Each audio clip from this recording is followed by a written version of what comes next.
Greetings! I'm in central Nevada. I'm in northwestern Nye County. Northwestern Nye County has the largest concentration of ghost towns and mining camps in Nevada, and this is one of them. Behind me is the head frame and ore chute of Quartz Mountain.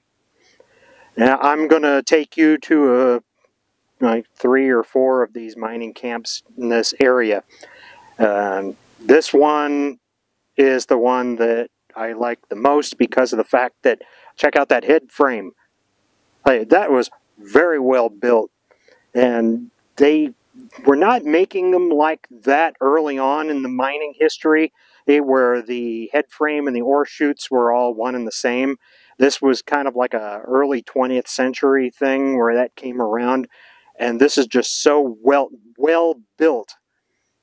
Well, it would not surprise me if it would still be there, or say in 100 years or so. But now I'm going to take you around to some of these mining camps. So sit back, relax, and I'll show you around. Silver and lead was discovered here at Quartz Mountain in the early 1920s, and by 1925, full-fledged mining operations had begun with a peak population of about 500 people. It had the usual businesses such as saloons and a boarding house. Okay, we got this up here. There's a ladder there.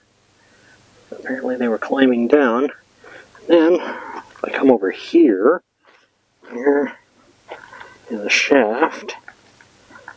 And see if I can catch that ladder down in there. Yes, there it is.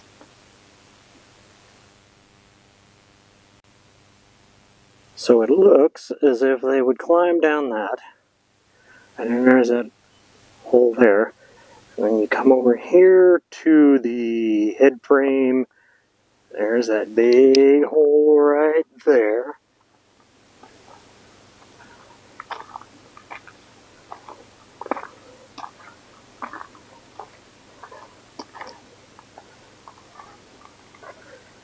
And this would have been where they brought the ore up, and then it would have slid up there and dumped into the ore chute.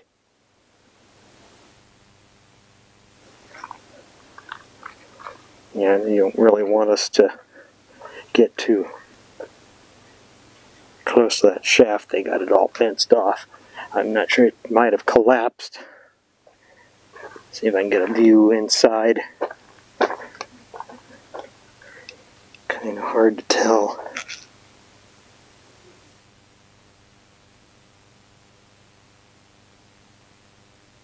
It was way down there. I don't know.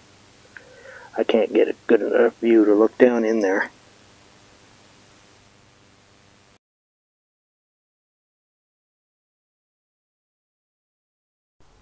Now this may have been the blasting powder bunker, and this may have been a tailings pond. Quartz Mountain didn't last very long, only 5 years. It was abandoned by 1930.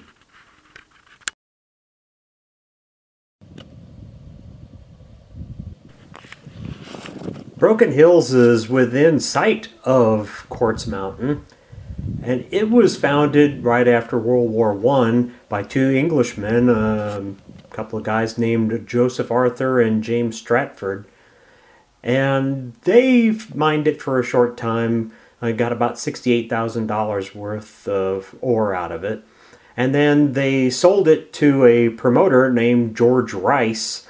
And he had kind of a sketchy past. He sold shares to investors, raised $75,000, but he only got $7,000 out of the mine. And then there was an investigation after that, and his new home ended up at the state prison.